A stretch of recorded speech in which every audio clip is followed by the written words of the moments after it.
ha te hau e wawara mai. He tiu he rā ki nāna ia mai te pū tarakihi ki uta I tiki nā atu e au. Ki te kōtiu kukume mai ai. Ko ia te pau whakairo ka tū te wai te mata. E aku wairangi e. E te marae o ngā Hawaii o Horotiu, e tū rā tēnā koe, e ngā mate o te wā, ki te whānau harawera, taku aroha nui ki a koutou mo te mate o Hinewhare, moi mai rā e te tuakana, haere atu rā. Rātou ki a rātou, tātou ki a tātou, I aku nui, I aku rahi, tēnā koutou katoa. Ki ngā mana whenua o tēnei rohe, Ngāti Whātua ki Ōrākei, tēnā koutou oku whanaunga, rauranga tira mā, aku hoa mahi mā, roia mā, e mihi ana kia koutou katoa. Kia kaurua, Langdon, rāua ko James, ngau mai hoki mai ki tō kurature, ki tō whare wānanga, e mihi ana ki te kaupapa o tēnei pō. Ngau mai, haere mai, whakatau mai rā. Good evening everyone, my name is Kylie Quince and I'm the Dean of AUT Law School. It's my privilege to kick off proceedings tonight with a brief mihi whakatau to welcome you here to our place and to settle you in for this kaupapa. So thank you all for coming. I began with Ngāti Whātua's Titahi's pātere or chant, welcoming you to their territory here and acknowledging our campus marae, which is behind us, ngā wai o Horotiu. I also acknowledge our collective dead with a particular mihi to the harawera whānau on the passing of your sister Hinewhare this week. Just before I came over from my office, I was watching the live speeches from the House in relation to the burial of the Treaty Principles Bill, and I heard Hana Rāwhiti Maipi Clark refer to Hinewhare as the fearless fighter from the whānota. So moi mai rā I te rangatira. Turning to the living, the local people of this place, my relations, te tāu of Ōrākei, all of the chiefly peoples amongst us, the rest of you rats and mice, colleagues, lawyers, students, welcome to our event this evening. And a particular welcome to our guests of honour tonight, our great graduates, Langdon and James. Welcome back to your law school, to your university. It's really wonderful to have you both here with us. Welcoming back alumni is an acknowledgement of our relationship and also of the place of AUT in your whakapapa, in your life stories. It's he hono tangata e kore e motu. It's a bond that cannot be severed. Bringing back alumni serves a number of purposes. It affirms that bond between us. It's an opportunity for you to showcase your success as an inspiration for our current students. And it also allows us, as your former teachers, to take some satisfaction that you've done good, you've come good, and that we as a school were really proud to have played a part in that. I was really fortunate to teach Langdon on my arrival at AUT in 2017. At the time, he was not only juggling his studies, he came into law school with 5 children.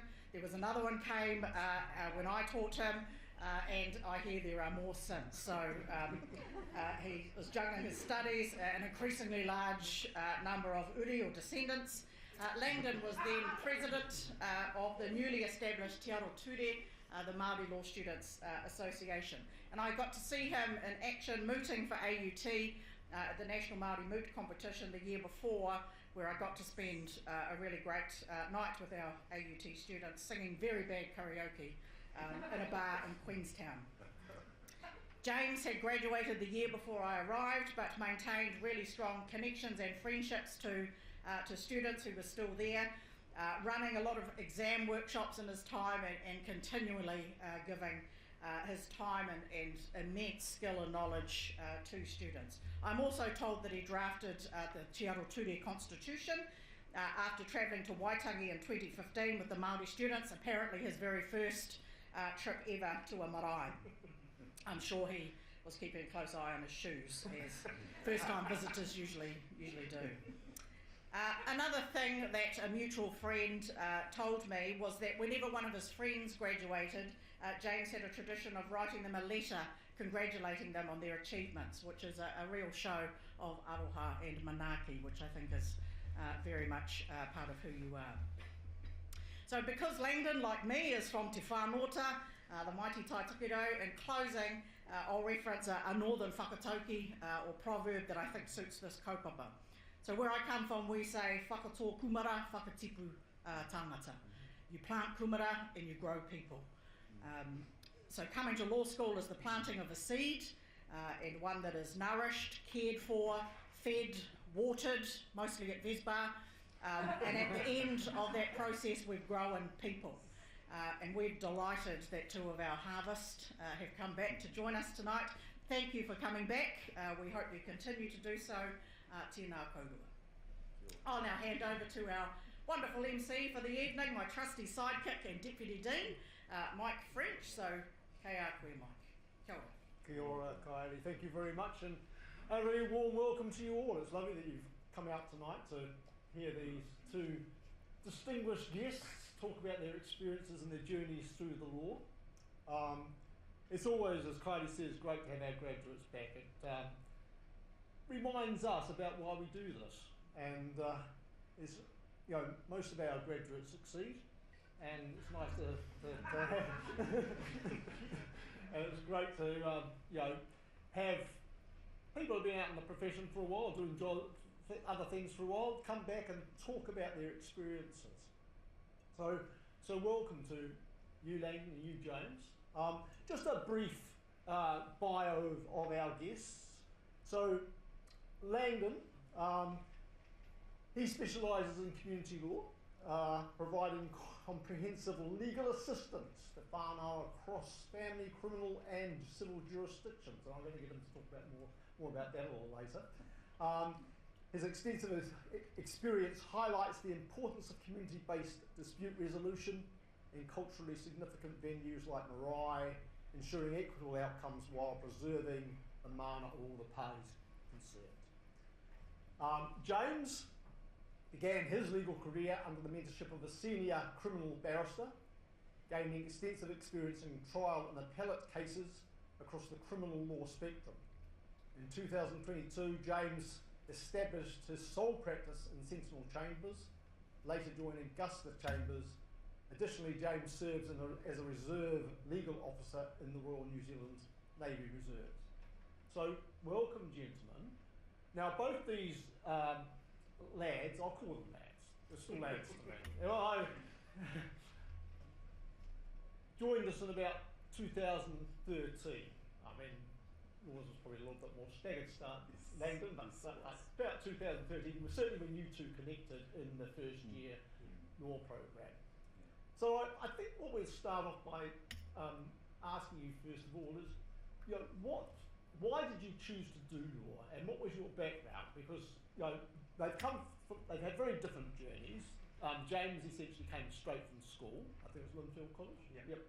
And Langdon had a more varied background prior to joining law school. So perhaps we'll start with you, Langdon. I mean, what have you always thought about doing law? Is that something you've always thought about doing? Tēnā koe, Mike. Tēnā rā tātou katoa, e mihi ana ki a koutou. E hari ana au ki te kia koutou katoa.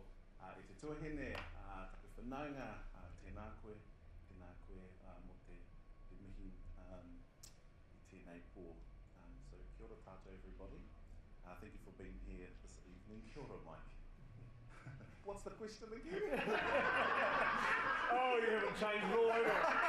We go through this in the tutorials, workshops all the time. You give me some random response and ask me what the question was. No, I actually remember. So for me, it was purely by accident. I was living in Australia at the time, and I thought, it was time to come home.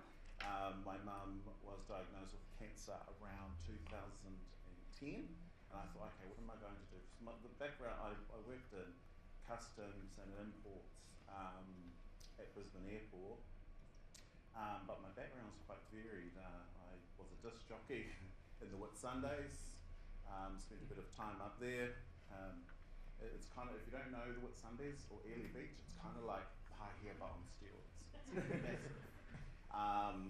And you know, it's a little bit like Sydney or New York. You know, it doesn't sleep. So I spent a lot of time up there being a DJ. But I wanted to do something different. So I started looking online, and I didn't realise when I was applying for law school, I thought I was applying for Auckland Law School. And you know, well, the tupuna directed me in this direction, and that's how I ended up here. Why did I choose to do it? It was, I just did one commercial law paper, one semester, and I thought, oh, you know, this legal stuff seems pretty interesting. So I thought I'd give it a go, and there was a bit of encouragement by my whānau as well. And then, yeah, I started in 2012, and yeah, it was a bit of a staggered approach because I wasn't sure what I really wanted to do. So I went back to Australia, and then I thought, oh no, I don't want to do this.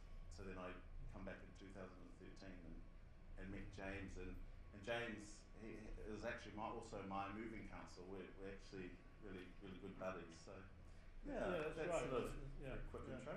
So did you have an end point in sight though when you decided to do law? Is there something specific that you wanted to do? We'll come on to what you are doing, but did you at that point in time have a vision about where you saw yourself landing once you got your degree? No. My thoughts. I was a young dad, and I became a dad at 17. So when you I would have had to be done for all those kids that you had. Well, when I came to law school, I had 4 children, so I was still sort of quite young. You know, I started law school at 27, and I was still just trying to find my way. I had no intentions of practicing at all. I just wanted to get another qualification under my belt. I know that law and LLB has transferable skills, and I thought, yeah, that'll set me up. But then, after working at the Ministry of Justice for a number of years, I thought, actually, no, I think I might give this lawyering stuff a go. Right. So yeah. Oh, great. Great. James, what about you? Were you always interested in law when you were at school? Not necessarily right at the start. I was interested in doing like stage production and more theatrical sort of things. And then towards the end of my time at high school, I got onto the board of trustees and really enjoyed the legal aspects of that. And that's sort of what drove me to apply for law school and then joined AUT. I had the option at AUT at Auckland University, and I actually don't really know what the divide was between the two, why I chose one over the other, but I'm glad I chose AUT just because of the whānau that I've got as a result of that, and some of the people that Langdon and I went through, I'm still in really good contact with today and practice with in the criminal field. Yeah. And so, did you always think you would become a criminal? No. No. Yeah. When I started law school, I thought probably employment law or something like that. When I was 17, I gave evidence in a youth court trial, and I sort of resolved to myself when I went into law school that I wouldn't do criminal law. And oh, how the tides have changed. And now that's where I ended up. I did some work working for a senior barrister in my final year of law school, and just sort of fell into the job and really enjoyed it and thoroughly enjoyed the application of the law, and that's how I ended up orphaned from being a law clerk into being an employed barrister and staying in the criminal law. Right. And when did that interest in the criminal law really, excite you? Probably not until I started working in the area. Right. It's very people focused. There's all of the participants are real people that come with their perspective on events. You've obviously normally got a complainant or a victim of crime, and then you've got a defendant, an alleged perpetrator of crime, and everyone's got their own stories. And so it's quite a curious job as opposed to some commercial aspects where all you're dealing with is money and how much businesses own and where assets are going.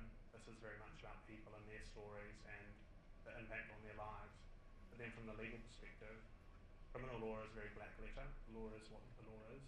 There's no ambiguity like there is in commercial law where you might have a contract but parties agree to vary certain provisions or whatnot through the course of it.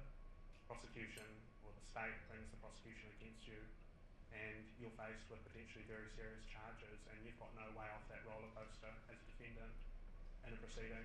You've just got to go through the maze of the court processes and hope that at the end of the day the jury comes to the right result. So it's nice to guide people through that process, and also just to not only see the interaction of the law, but also how it has significant impacts on people's lives, not just the individual that's in court, but the entire whānau, iwi, hapu, and a non-Māori context, the wider community. Yes. So Langdon, what are you doing now? What's your role? So I'm Kaihotu for community law in Taitokerau, so I manage community law in Taitokerau, and Taitokerau in terms of the community law context is our caption area is Wellsford through to the Cape. So that's my mahi at the moment, just undertaking various projects. We're trying to get, I suppose, access to justice in quite remote areas, such as the Hokianga or the very, very far north. There's a range of issues that we've identified that need some gap filling, and it's not just access to a lawyer. There's all sorts of other complexities within your traditional whānau structure that all need some kind of nitty-nitty to really bring about change for that tangata, for that person. So at community law we cover a wide range, a wide area, jurisdictions in both family and criminal, and we don't do any commercial work. We don't do work for landlords. We don't do work any commercial transactions or any company law. We sort of support the marginalised communities, whānau in those spaces. How big's the team? What's actually doing it? Because it's a very wide area. Yeah. Yeah. There's 9 of us. So all up 5 lawyers, 2 are contract lawyers, and 4 admin staff. So we're based in Whangarei. We have an office in Kaikohe here,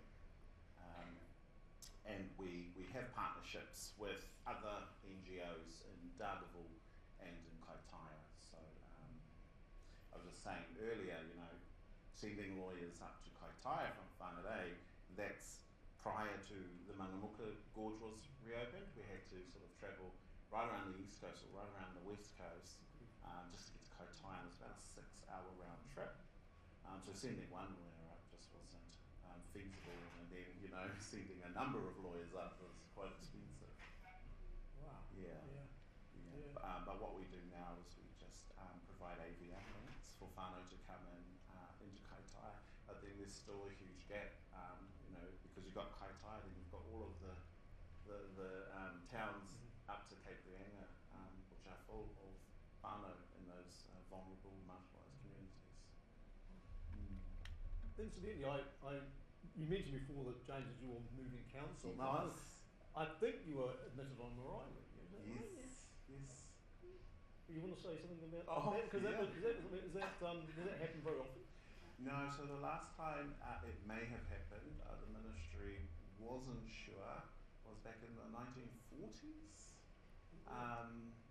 But yeah, it hadn't happened in Taitokerau before. There's been a huge uptake of graduates wanting to do this on marae. I think I get a lot of phone calls from College of Law who, they've got a lot of tauira there who want to experience that as well. And I was just quite lucky because I worked for the Ministry of Justice, and I suppose it was a lot easier, and I was part of a whānau team in Whangarei as well who were all willing to come in and do it for, not be paid, the registrars. And yeah, no, it was an amazing experience, because when I graduated in 2017, but I never, I think I was admitted in 21. Oh. Yeah, I didn't even admit until then. and I suppose that's sort of towards my kōrero when I was saying I didn't have an interest of going into practice. Right. But then I felt it was my time, and I just think that, had I gone through the normal admission process, I wouldn't have been able to experience that, being admitted on in my time. So what were you doing between 2017 to when you got admitted? Well, yes, excitingly, I was in the criminal law space as well, but as a registrar. So I mostly did jury trial work as a registrar, and I was an issuing officer. So issuing officer are officers that review applications for production orders and search warrants. So I was doing a bit of that in my head, and I think presided over in my time in the ministry, about 180 jury trials. Yeah, so it's seen a lot of even the most ugliest behaviour, human behaviour, but some really disappointing events. And James, so you've got your own chambers now, is that right? Yeah, I'm in sole practice and in chambers. I'm in Augusta chambers now. So why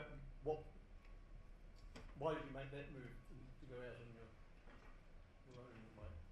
I initially was in Sentinel Chambers, which is where I sort of came through as a young lawyer, and I stayed in there because everyone in there is really awesome. And the reason for the move actually was one of my colleagues who's at my sort of agent stage needed a partner in his office because one of our friends had gone over to Melbourne to join the Melbourne bar or Victorian bar over there, and so the space became available and I moved over. But the going out on my own, that was just sort of the natural progression of where things were leading, allowed me to open up more opportunities, and particularly more opportunities to represent more marginalised communities. The lawyer that I've been doing work for largely did private work, so those are people that can afford to pay the fees of their lawyers. And again, they're not necessarily super wealthy people, they're just people that have a mortgage that they can use as collateral to take out the fees for their representation. But moving into sole practice, I was able to work more for people that couldn't even afford that, and so those are our most vulnerable people in the criminal justice system, and being able to represent them. So in many ways, both of you are sort of doing similar type of role in the way in which you're actually engaging with that local community and essentially helping people with all those difficulties. Yeah, it's interesting the different paths which you can take and do very similar type of work. Yeah.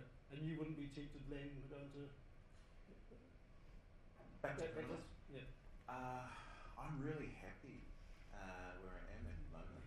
I really feel that I'm in a space where I can affect a lot of change. For example,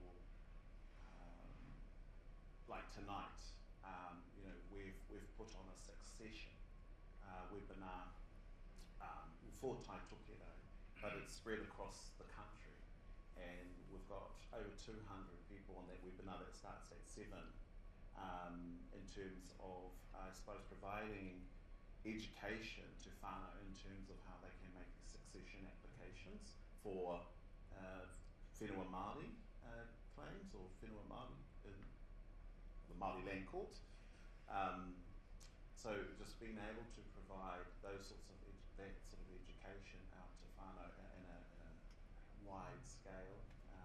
We're also doing enduring power of attorneys for kaumātua and kuia, where they'll come into something similar like this. We'll talk about and discuss, go through the process of an enduring power of attorney, and those whānau who want to look at doing an enduring power of attorney, they can do so by making an appointment with us.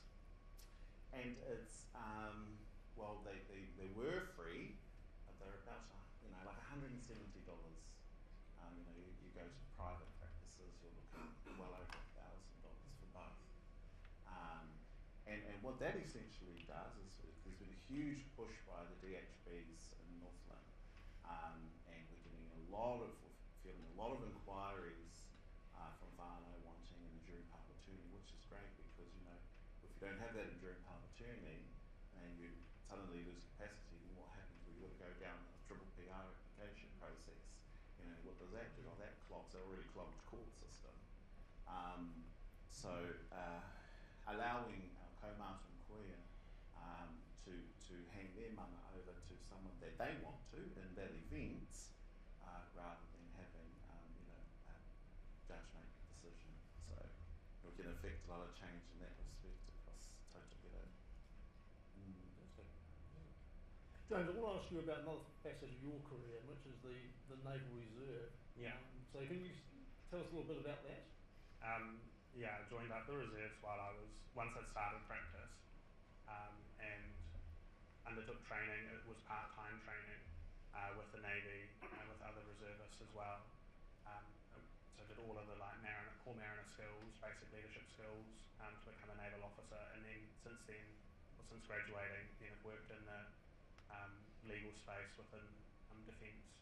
So I was looking at all kinds of things, but particularly I specialised in military justice, given my background, and so I'm on the other side of the aisle in the military context while I defend our people out in the community. In the military context, I'm part of the prosecution team, and so I'm prosecuting soldiers, sailors, airmen, and officers who are alleged to have committed offences against the Armed Forces Discipline Act. In that context, which is very similar to a jury trial, but has some very unique differences in the sense that we don't have a jury, we have military members who are made up of officers within the armed forces or warrant officers, and they decide the case with their unique military background. And unusually at the sentencing phase, if an individual is found guilty at a court martial, the military members and the judge retire together to decide on punishment. It's in a civilian context, the judge after a jury trial has to decide what facts were proven and to what degree, especially if there are varying standards of proof that were required for a particular element. For example, in drug importations, whether or not it was knowledge that they were importing a particular drug or whether it was recklessness. All of that's left up to the discretion of the judge. The judge finds the facts and then sentences the individual based on those facts. Whereas in the military context, which has some benefits that could transfer over to a civilian context, the judge sits with the military members, understands why they found the accused guilty, and then together they craft a sentence which they think best epitomises the ends of justice in that particular case, which can be varied and different. That's fascinating. So what's the intersection between the civilian and the military then, in terms of where a person is? Because a military personnel can also be tried in the civilian courts, can't they? So our personnel are subject to New Zealand law wherever they go. So regular force personnel, regardless of whether they're an officer or a non-commissioned individual, are all subject to Armed Forces discipline at all times and wherever they are in the world. So we take New Zealand law with us wherever we go overseas, and it means if something might be legal in the country that we're in, if it breaches our law, then individuals come back to New Zealand or can be prosecuted overseas in the court martial jurisdiction. But where an offence is committed in New Zealand under the Normal Crimes Act, there's effectively dual jurisdiction to prosecute. The Director of Military Prosecutions can bring a prosecution in the court martial, or equally the police can bring a prosecution in the civilian courts as well. And how is the decision made as to where it will happen? Is that a military decision, or is that a... It depends on the circumstances. So if it was something like a drunken night out in town gone wrong, and they're picked up by the New Zealand police, generally the New Zealand police would then prosecute it because it has very limited service nexus to it. But if it was something that is something that would be prosecuted, so it's a normal civilian offence that occurs within a base or camp or has a very strong service nexus to it, then generally the military would ask to prosecute that within its jurisdiction. Right.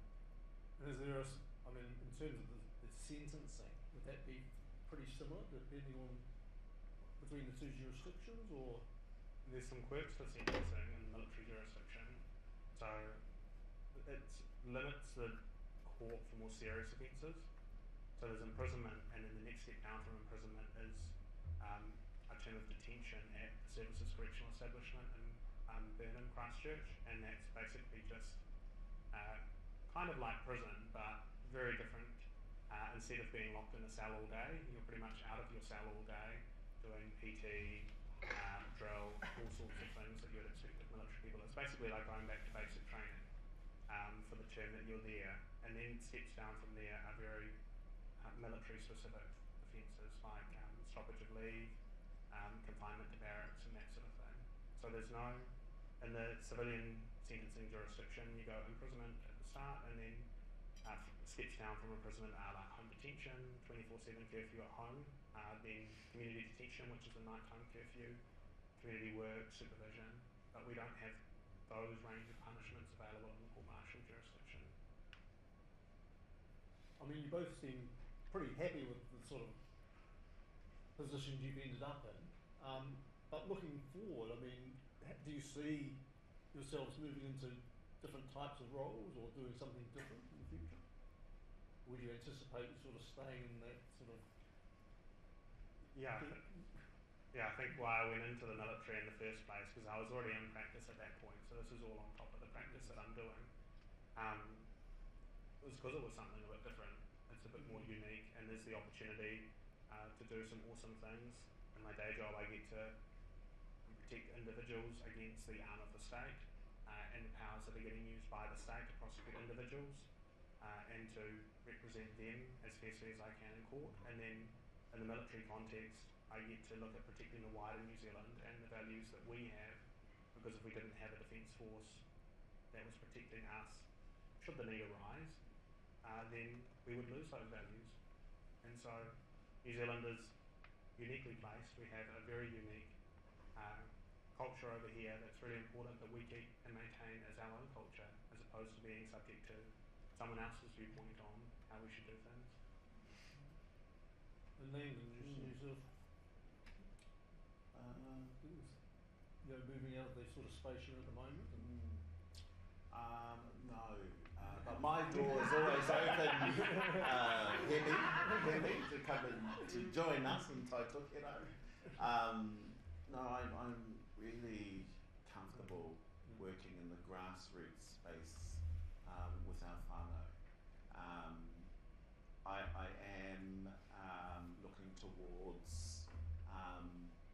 mediation, FDR, accreditation, because a lot of our, I suppose, resolving of disputes in the Māori context can be achieved without the need for court intervention.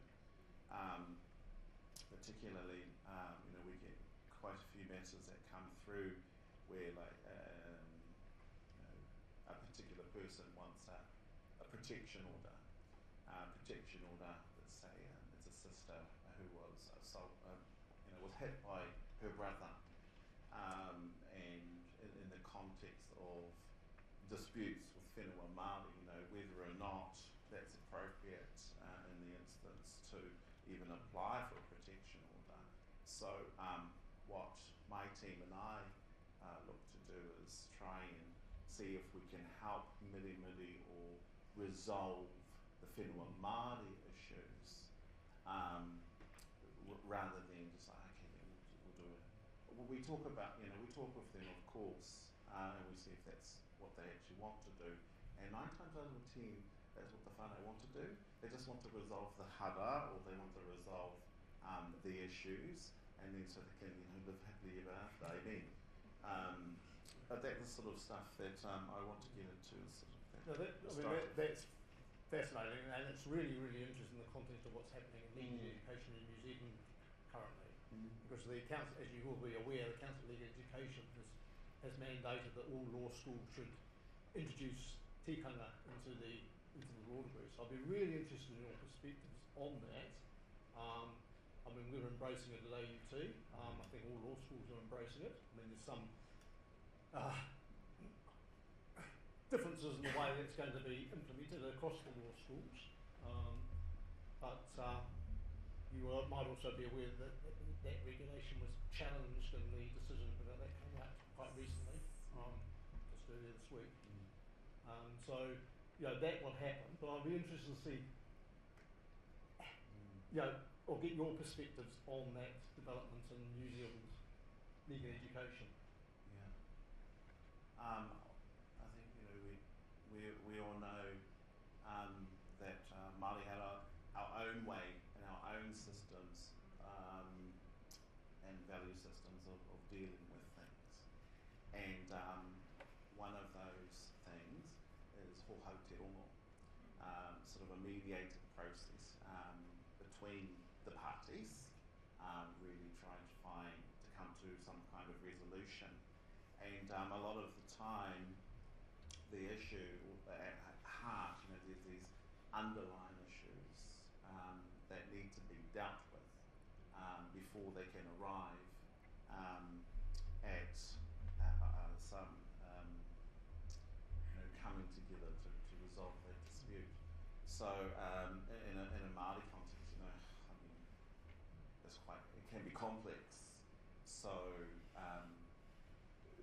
graduates, lawyers coming through with that knowledge of tikanga is really going to help mirimiri that process and avoid expensive litigation.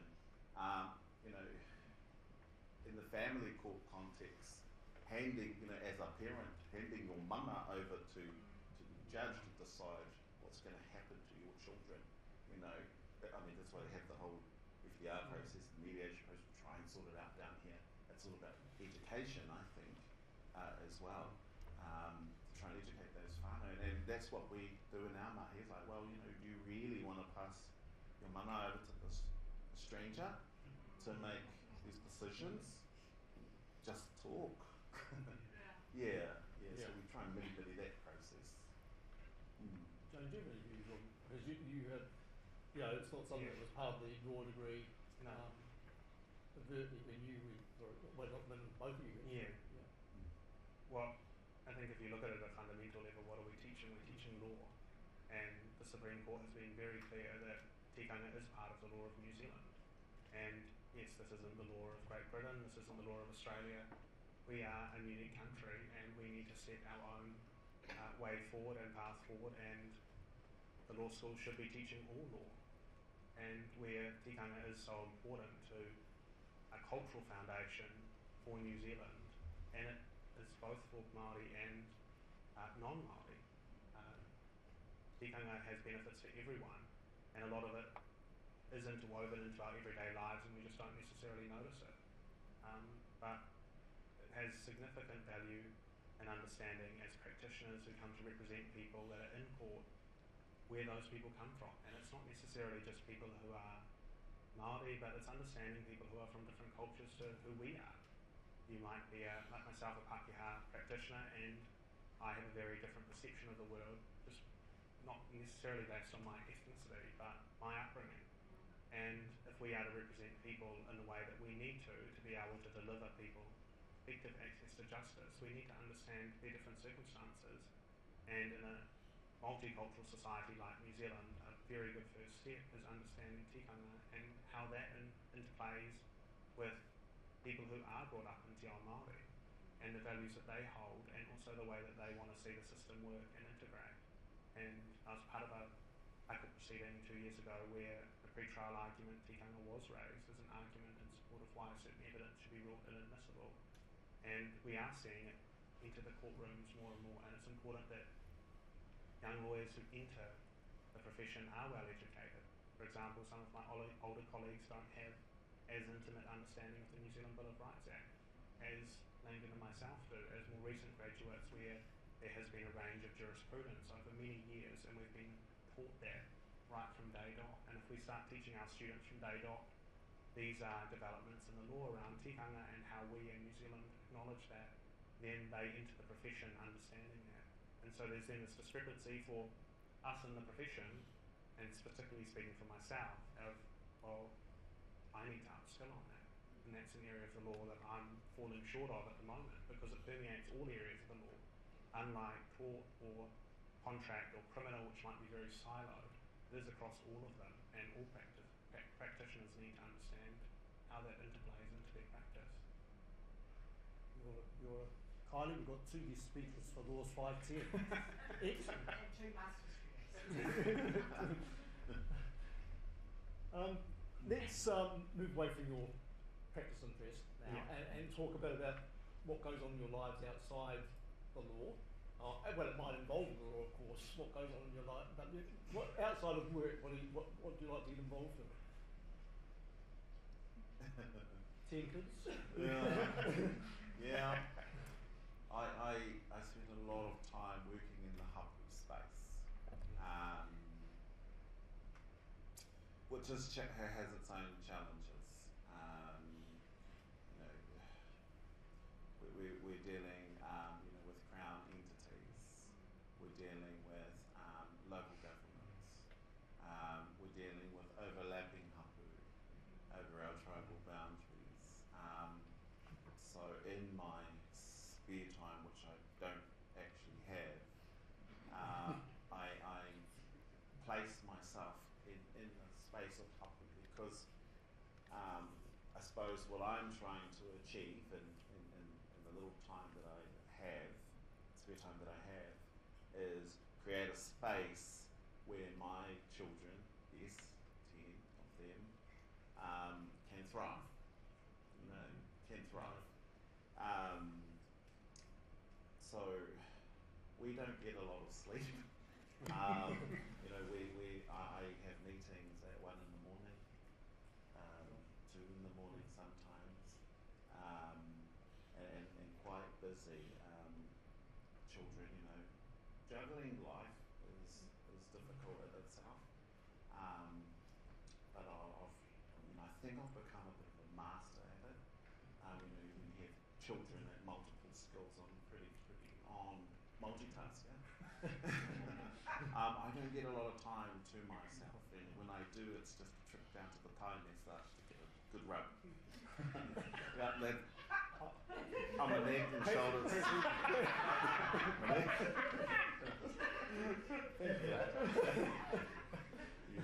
James, what about you? What do you like doing in your spare time? Do you have any spare time? I have a little bit, yeah. It's not because of the time it's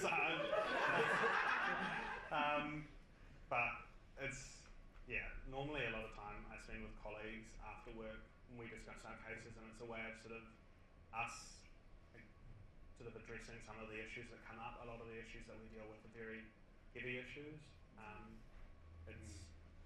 So I deal with a lot of sexual allegations and crime, and also serious violent crime. And so dealing with that day in and day out, you need your sources where you just sort of let all that out, and having colleagues that work in the same area and understand that we all sort of go through the same thing. So it's generally hang out with them, and we've recently picked up as a collective golf. So I've been hitting a few balls around the greens of the various golf courses around Auckland, and there's quite a few of them actually. So no, that's been a lot of fun. And then I also work with the Defence Lawyers Association, and it's a collective of defence lawyers who effectively lobby on behalf of defendant interests to various bodies. So we make submissions to Parliament on various legislation that's coming through, and we also intervene in various cases as well to ensure that the defence perspective is accurately portrayed. There's a number of different law associations out there, but defence lawyers definitely look after the interests of defendants who seem to be getting more and more things pushed against their interests in favour of victims of crime, or ostensibly in favour of victims of crime, and things like that, which just narrows the gap and makes it harder for defendants to ultimately get a fair shake of the dice. So it's nice to be involved in a group that is out there ensuring that justice is being met for everyone. And it's not about saying that alleged victims of crime aren't entitled to their day in court, but it's about understanding that we also have someone who doesn't have the resources of the state, someone that might not necessarily understand the language that's being used in court, and ensuring that their rights aren't being inadvertently and slowly trampled upon through minor changes in legislation that over time build up into a cacophony of restrictions on how they're able to present their defences. It's been a fascinating talk, Jim. I mean, do you have any, just it over already? No, I don't know. I haven't actually got my watch on, so I don't know where we are at time. But I can tell you're enjoying yourself. So I'm any questions you'd like to put to each other? I don't know how often do you catch up these days? Not a lot. Not a lot? Not as much as we should because he's too busy playing golf. No. Yeah, we do try once a year at least. Just sort of, the emails. Whatever. Yeah. Especially when I'm in Whangarei and he's down here, we're both seriously busy. It's been a lot of time over tonight. Well, we're glad we've been able to bring you together again for a brief moment in time, and you've been able to share your experiences with us. Thank you very much indeed. So we're now going to pass over to the floor for questions. If anyone's got any questions for these gentlemen, we've got two lovely ladies on the mics, and if you could just wait till the mic reaches you before you ask a question, that'd be great.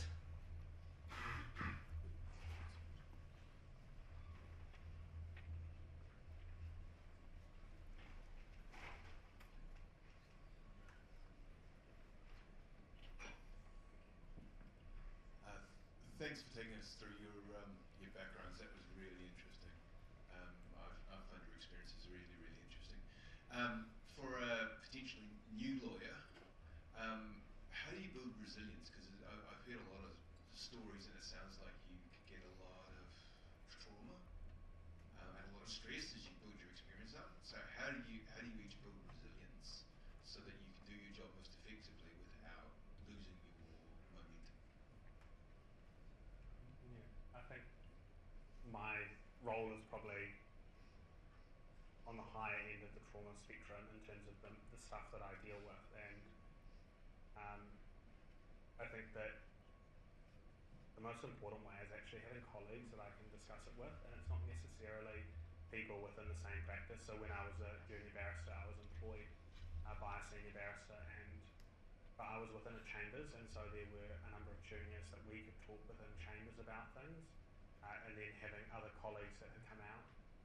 So two of my really good friends who Langdon and I went through law school with, both also practice in the criminal law, and both started out as defence lawyers. One's now moved to the Crown, to the other side, but having discussions with them and also other colleagues over time is really important. So you need to be in a supportive environment because you want to decompress with others that understand what you're going through, as opposed to going home and taking it or letting it all out on people that don't necessarily understand and aren't equipped to deal with it either, because you don't want to put your trauma that you've picked up onto people at home that just have no idea of dealing with that stuff. So that's why having a really good support network around you is important, and then just raising those issues. You will have the cases that put your blood pressure up a bit more than other cases, and those are the ones where you do need to reach out for support, even if it's just, do you think this is okay, or do you think I need to get some extra support or something like that. So you've just got to work out what's right for you, but that's what I've found for myself has been a massive support. And it's just, you've got to as well in a way compartmentalise it and depersonalise it, which sounds very counterintuitive in the sense that we are there to personalise the person that we are representing in a situation that we're in, but outside of representing them, we need to depersonalise it, because if I get too close to a client, that then I feel like I'm wearing the weight of the world as well as them, and that's not helping me or them. So you've got to depersonalise the situation once you're out of it, but when you're in it, you need to represent your client as best you can and step into their shoes, if you will, to understand it from their perspective. So I guess that's the way that I deal with it. I'm not sure if Langdon is it. Wellbeing is extremely important, particularly in our profession. If you don't look after yourself, you run the risk of burnout. You're also trying to balance life as well. So everything what James has said, I totally support 100%. Also just having a family around, a lot of businesses these days have access to EAP services, which you can tap into. The Law Society have a number of like friends panels that you can speak to other lawyers you know, if you want to sort of step outside your circle, going, you know, doing things, you know, going to the gym, you know, I haven't been in a while. But, you know, that helps clear the head. Yeah, because you also run the risk of being desensitised to these sorts of things, and I found that was happening with me when I worked, you know, in the factory justice system, i.e. the district court, you know, criminal, just churn. You just become desensitised to, you know, horrific crimes, and you just really need to, I suppose, just keep tabs on yourself and look after your well-being. Any other questions?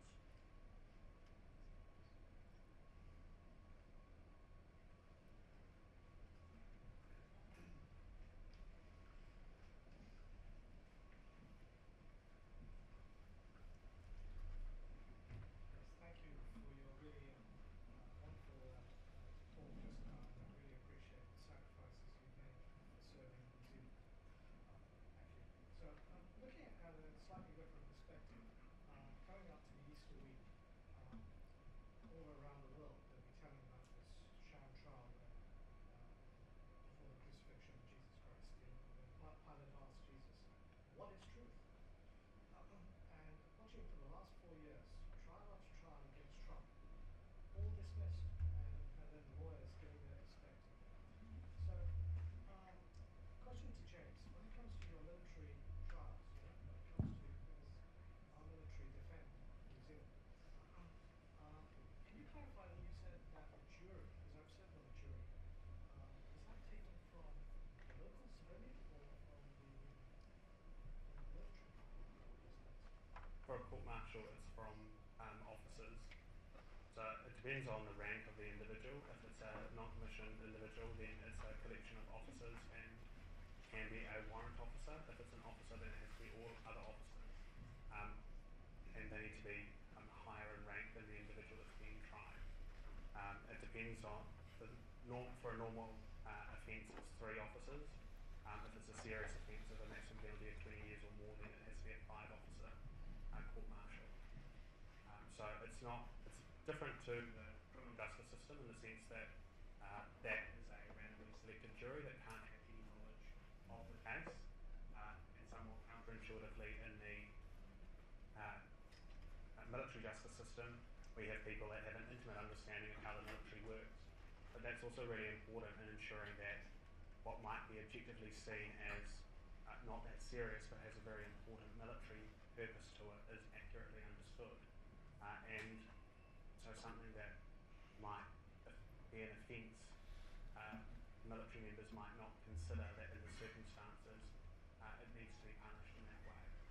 Similar to the way that a jury might think that in the circumstances of a particular matter that it isn't criminal, despite potentially meeting the threshold for criminality. And that's the collective decision making that we have in the jury system in this country.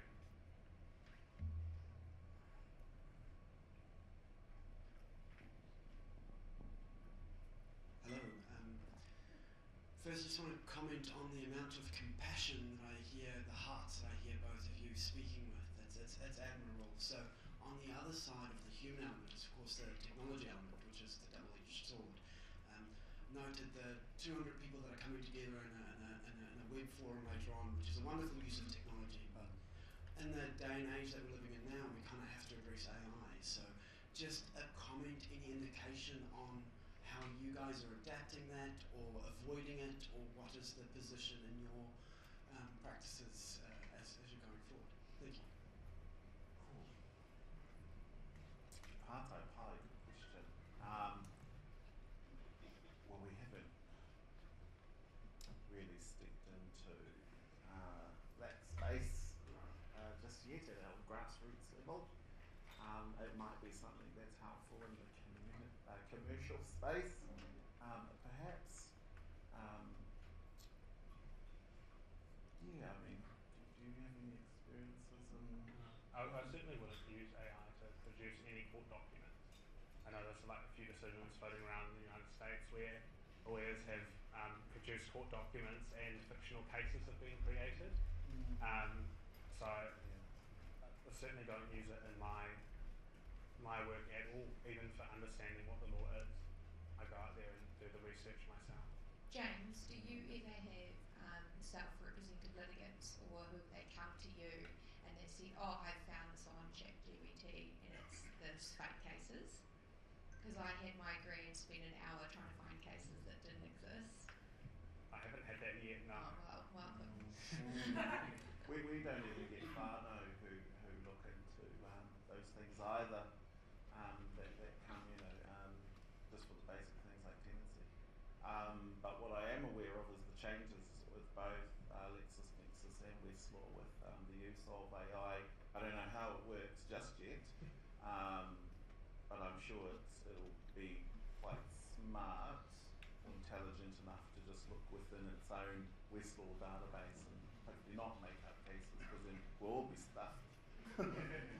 But on that point, Kitty, there's quite a benefit to access to justice in people understanding the law, and I'm not sure how well the AI machine is at the moment of understanding New Zealand law as opposed to United States law.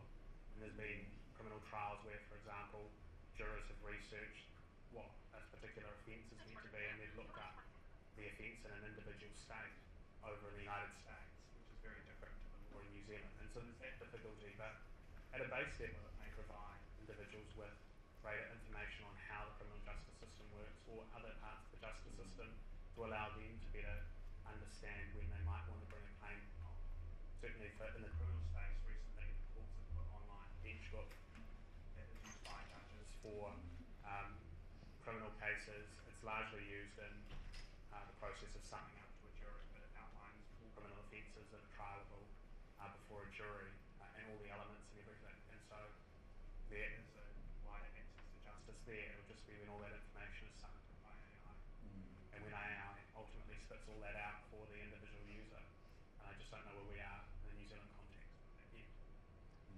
So my actual question that I was going to ask, but I got excited about AI, was you both sound really, really passionate about your jobs, but I know that you're both really, really hard workers.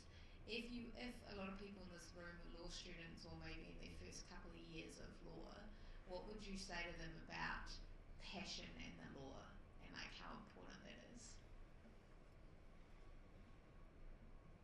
For me, my passion derives from people, all people. Sometimes you don't want to be too passionate, and I think James spoke about it earlier in terms of not getting too close to your client. I think it's the people, and just the everyday grassroots, whānau member, like all of us, perhaps some whānau who are not well resourced. You look at a tenancy issue, for example, you might have a whānau who might technically breach their residential tenancy agreement. What is that whānau facing? Eviction. Okay, but what are they facing? Homelessness. Just providing access to justice in terms of providing even lawful pathways, or challenging the landlord perhaps. That's what drives me, is just our whānau who just don't know. They just don't know. Yeah. I think passion is good and it's bad at the same time, and the young lawyer that's passionate is going to go places, but passionate can also burn you out if you get so passionate that you're not taking breaks and making sure that, especially as a younger lawyer coming through, that you're taking the time to keep everything else in check. And if you get too passionate and burnt out, then ultimately you lose, the passion fizzles out over time, but also you stop doing why you were passionate in the first place. Helping people is generally why most individuals get into the law. Yes, we see the flashy movies about suits and that sort of stuff, but really that's TV idolisation of what lawyers may or may not do. The reality is very different. corner office, you know, going to court and misleading the court or anything like that. I sit in a humble office with another barrister that I work with. Yes, in a larger chambers, and we have meeting rooms and stuff like that, but this isn't flashy. You know, this is ultimately a place that we work at and have meetings at so that we can help people. And so I think passion is important, and I was very passionate in my younger years, and that passion drove me to do things very fast. And looking back on it, you know, I achieved a lot, especially in the first few years that I was in practice. And the goals that I'd sort of set myself in law school, I was ticking them off very quickly. Going to the Court of Appeal and arguing, going to the Supreme Court and arguing cases. And I'd already done that by the time that I was 25. And so that sort of like where to now. And so the passion, if you are too passionate too early, then just sort of fizzles out. So that it did sort of fizzle out for a little bit there for me, and I'm getting my mojo back on the passion side of things, which is nice, and I really enjoy what I do, and it makes a difference in people's lives, and it's the difference that is why I enjoy doing it. But yeah, it's the passion you've got to balance. You can't let it get out of control. I think passion is probably a good place to end this, actually. I mean, passion is one thing you find it very difficult to control, isn't it? I actually became passionate about law when I started teaching it. I was never really passionate about my law degree. I mean, you know, it's just something I did. But when I started teaching law, I got passionate about it. So, yeah, it's interesting, and that's the thing about law. It can put you in different paths and take you in different directions. And yeah, gentlemen, thank you so much. I've got a little gift for both of you. I think it's an embossed copy of my contract notes, which, because I'm ever hopeful that I might turn you both into commercial lawyers. But Langdon, thank you very much.